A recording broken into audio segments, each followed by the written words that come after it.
I love Buffalo. I'm proud to be from Buffalo. And when I was deciding to go to law school, I knew that I wanted to serve the people of Buffalo when I ultimately graduated and went on to pursue my career.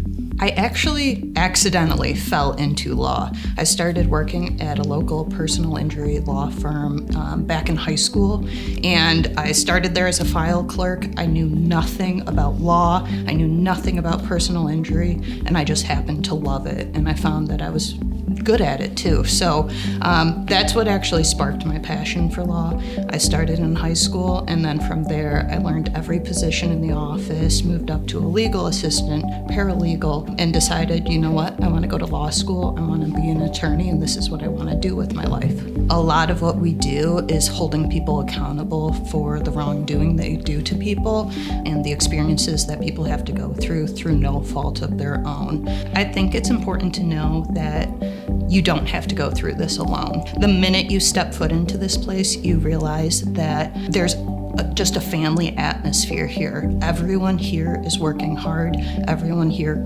truly cares about their clients. Their life was altered because of something that happened to them, and we're just helping them through that process and to get the compensation that they deserve. It's an amazing culture to be a part of, and I knew from the second I walked through the door that this is where I wanted to be.